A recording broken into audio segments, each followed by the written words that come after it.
kami akan menjelaskan tentang alkohol. Perkenalkan, nama aku Kayla Talita Safataya dengan akhiran NIM 092. Perkenalkan, nama saya Lydia Nurca Putri Florencialeten dengan akhiran NIM 076. Perkenalkan, nama saya Alda Fatima dengan akhiran NIM 084. Selamat menonton!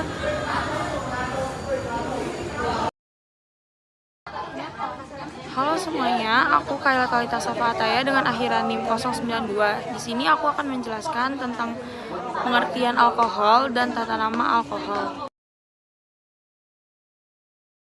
Gugus fungsi alkohol adalah gugus hidroksil OH dengan rumus umum ROH. Jadi, di sini ada metanol atau metil alkohol dan etanol atau etil alkohol.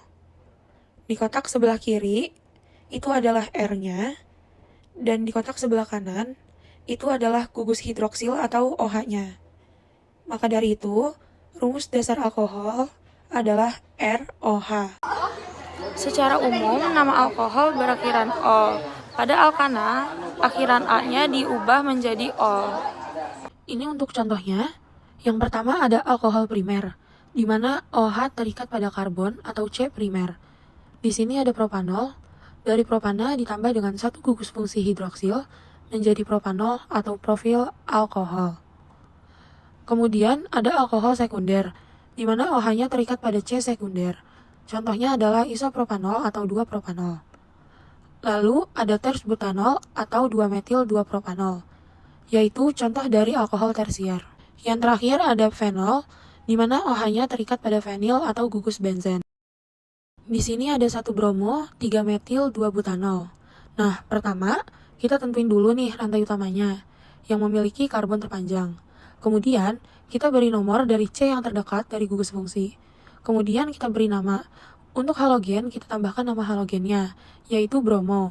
Untuk alkohol, kita ganti akhirannya menjadi OL. Jadi, 1 bromo karena Br terikat pada C nomor 1. Kemudian 3 metil, alkilnya terikat pada C nomor 3.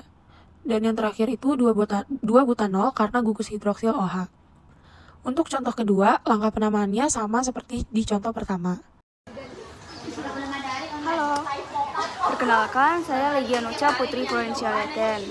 Nah, pada kesempatan kali ini saya akan membahas mengenai sifat fisis alkohol dan juga keasaman alkohol. Keasaman alkohol ini mengacu pada kemampuan molekul alkohol untuk menyumbangkan proton atau menerima pasangan elektron. Nah, secara umum, alkohol ini dianggap sebagai asam lemah, yang berarti alkohol tidak terdisosiasi sepenuhnya dalam air untuk menghasilkan ion H+. Nah, alkohol ini dia menyerupai air dalam keasaman dan kebasahannya. Nah, di sini saya menunjukkan reaksi alkohol dan air. Nah, jika alkohol dan air direaksikan, dia akan menghasilkan alkoksi ion. Nah, di sini ini alkoksi, dan di sini asam. Ini asamnya. Nah, di sini saya akan menjelaskan mengenai sifat fisis dari alkohol. Di sini yang pertama adalah semakin banyak jumlah rantai karbon dalam senyawa alkohol, maka titik didih dan lelehnya akan semakin tinggi. Nah, kita bisa perhatikan pada data senyawa di bawah. Di sini rumus dari metanol kan memiliki 1 R atau 1 rantai C kan. Di sini dia memiliki titik didih 65 derajat Celcius. Sedangkan etanol dia memiliki 2 rantai karbon. Dan di sini bisa kita lihat bahwa titik didihnya lebih tinggi dibandingkan metanol. Begitu juga dengan propanol, dia memiliki 3 rantai karbon dan dia lebih panjang daripada etanol. Dan titik didihnya adalah 9,8, di mana itu dia lebih tinggi dibandingkan dari etanol. Nah, di sini yang kedua adalah pada alkohol yang rumus molekulnya sama, alkohol bercabang mempunyai titik didih yang lebih rendah daripada alkohol rantai lurus. Nah, di sini saya sediakan ada data. Yang pertama itu adalah 1 butanol, di mana bisa teman-teman lihat bahwa rantainya lurus. Dia memiliki 4 rantai karbon. Nah, Di sini bisa kita lihat bahwa titik didihnya 118 derajat Celcius. Sedangkan pada isobutil alkohol, dia kan bercabang pada rantai karbon yang pertama. Dan di sini bisa kita lihat bahwa titik didihnya berkurang, yaitu 107,9 derajat Celcius. Baik, selanjutnya akan saya jelaskan yang ketiga adalah semakin panjang rantai karbon dalam alkohol, maka kelarutan dalam air pelarut polar akan makin berkurang. Sedangkan kelarutan dalam pelarut non-polar akan bertambah. Nah, di sini saya sediakan data. Yang pertama ada metanol. Metanol dia memiliki satu rantai karbon, dan etanol dia memiliki dua rantai karbon. Propanol juga dia memiliki 3 rantai karbon, dan ketiga-tiganya dia itu merupakan larutan baik.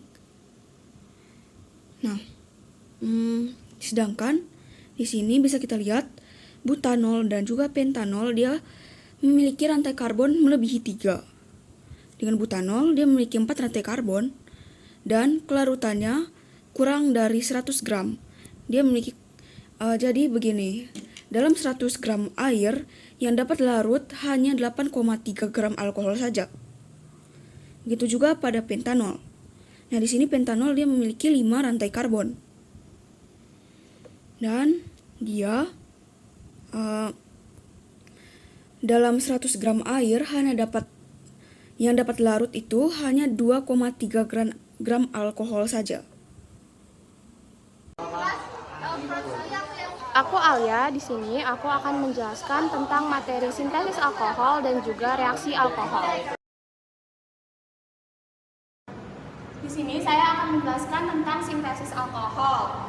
Ada 2 reaksi yang dapat dipakai untuk membuat atau mensintesis alkohol, yaitu yang pertama ada reaksi adisi Greengard dan reaksi reduksi. Dari reaksi adisi Greengard ini adalah mencampurkan logam magnesium dengan alkyl halida atau haloalkana, dan sedangkan reaksi reduksi adalah melibatkan penambahan hidrogen ke gugus karbonil aldehid dan ketan. Selanjutnya di sini saya akan menjelaskan tentang apa itu reaksi alkohol. Reaksi alkohol adalah reaksi kimia dalam alkohol yang terjadi terutama pada gugus fungsi, tetapi beberapa melibatkan atom hidrogen yang terikat pada atom karbon yang mengandung OH atau pada atom karbon yang berdekatan. Yang pertama di sini adalah dehidrasi alkohol. Alkohol mengalami dehidrasi dengan adanya katalis untuk membentuk alkena dan air. Reaksi tersebut menghilangkan gugus OH dari atom karbon alkohol dan atom hidrogen dari atom karbon yang berdekatan dalam molekul yang sama. Dapat dilihat di sini etanol dengan rumus CH3CH2OH didehidrasi di suhu 180 derajat Celcius pada H2SO4 akan menghasilkan etilen atau CH2CH2 plus H2O. Nah, di sini yang kalian lihat ini H dan OH akan berikatan, ini akan berikatan dan membentuk H2O. Selanjutnya di sini kan CC-nya ini tangannya akan bebas. Nah, jadi dia akan bergabung dan membentuk di sini, rangkap di sini. Nah, itu dia tadi dehidrasi alkohol yang menghasilkan alkena atau etilen. Dan yang terakhir di sini adalah oksidasi alkohol. Alkohol, jika atom C yang mengikat OH diikat oleh satu atom C yang lain, alkohol primer dioksidasi menjadi alkanal atau aldehida dan dioksidasi lagi menjadi asam karboksilat. Dapat dilihat di sini ada satu propanol atau CH3CH2CH2OH dioksidasi menjadi propanal atau aldehida. Nah, di sini OH dan H-nya akan berikatan menjadi H2O di sini. Nah, setelah itu di sini kan C-nya mempunyai 2 tangan bebas.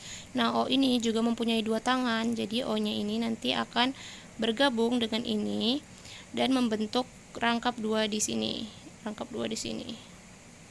Nah, maka itu dia dari suatu propanol akan menjadi propanal atau aldehida. Setelah itu, propanal atau aldehida ini akan dioksidasi lagi menjadi asam propanoat. Nah, di sini kalian bisa lihat oksidasi ini O-nya akan bergabung ke sini. Akan bergabung.